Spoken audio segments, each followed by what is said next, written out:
Olá, você que está aí na preparação para vestibulares, Enem, concursos, e muitas vezes tem de responder questões que envolvem o nível culto, o nível coloquial, e qual é o conceito real de nível culto, de nível coloquial? Isso precisa ficar bem claro, precisa ficar acertado, porque muitas vezes os conceitos não são bem construídos, não estão bem construídos.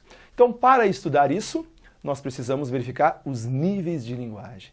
Muito importante nas provas, especialmente no Enem, porque mostra para nós os níveis da fala. Porque a nossa fala tem alguns níveis. Por quê? Porque quando nós pensamos numa língua, ela está instaurada numa sociedade. E essa instauração na sociedade precisa levar em consideração que ela sofre influência de outras coisas, de elementos externos, até mesmo de outras línguas para se constituir.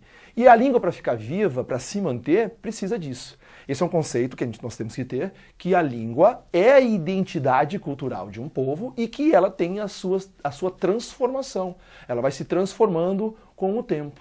E os níveis de linguagem vão sendo influenciados por essas mudanças e essas transformações. Então, verificando os níveis de linguagem, que é, na verdade, a língua coloquial, né? A língua coloquial é aquela língua que nós não temos preocupação nenhuma com o nível gramatical.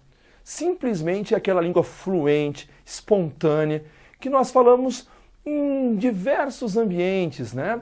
Na conversa entre os amigos, entre os familiares, nós percebemos isso nos programas de televisão. Esse é o nível de fluência da língua, a língua despreocupada.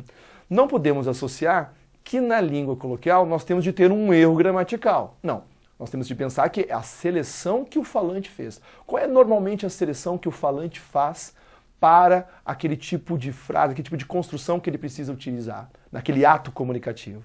Então, como ele faz sempre a mesma seleção, nós vamos dizer que ali está a coloquialidade dele. Pertence à fala fluente, espontânea, que não visa em nenhum momento a correção gramatical.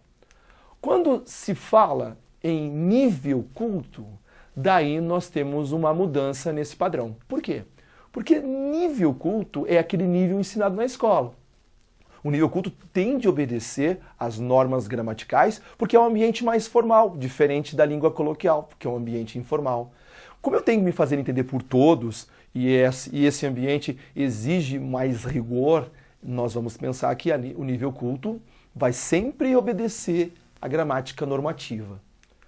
Saindo do nível culto, nós podemos perguntar, e aí, o que é gíria, afinal? Qual é o conceito de gíria para que quando eu seja perguntado no Enem, por exemplo, eu consiga realmente marcar a alternativa correta, assinalar a alternativa correta, pensando que o conceito está certo? Bom, a gíria é uma língua que tem efemeridade, ou seja, é um nível da língua que tem efemeridade. E por que efemeridade? Porque ela se exaure.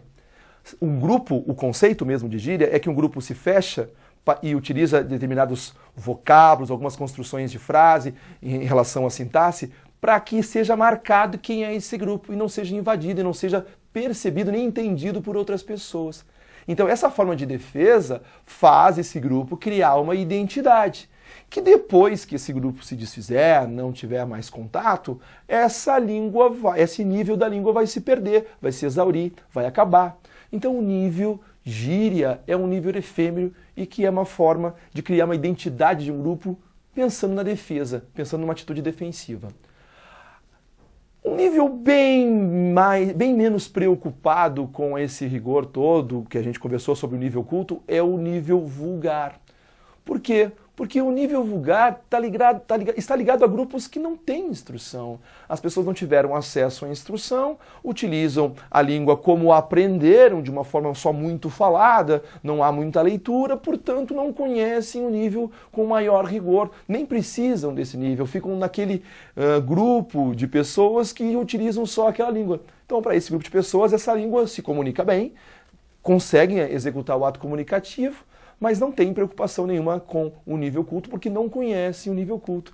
E aí tem construções que nós conhecemos bem, como nós vai, ou então não precisa ficar brabo, trocando o verbo precisar por precisa.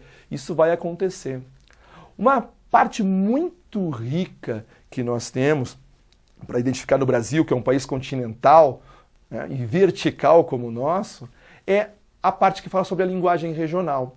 Porque cada região desse país, cada canto desse país tem uma marca diferente de falar, por influências culturais também, já que é um país gigantesco. A variação linguística é muito rica. E aí nós temos modos de falar diferentes em diversas partes, que marcam a cultura daquele povo. A variação linguística é exatamente isso. Se nós pensarmos na identidade que a nossa língua portuguesa tem com esse país todo, e se nós pensarmos que é um país continental e cada região tem um traço cultural diferente, então cada região vai ter também uma variação linguística, vai ter o seu modo de falar, que caracteriza a cultura de um povo. Um povo, como um povo baiano, ou povo gaúcho, ou povo que pertence a região sudeste, como São Paulo, tem as suas características culturais. E a língua faz parte como um traço da cultura de um povo. Ela é a marca cultural de uma região também. E é nesse ponto que uma prova do Enem pode se concentrar. A língua, com as suas variações, estabelecendo traços distintivos e culturais de um povo. Nós temos vários falários no Brasil. Nós temos o falar baiano, nós temos o falar fluminense, nós temos o falar gaúcho, nós temos o falar nordestino.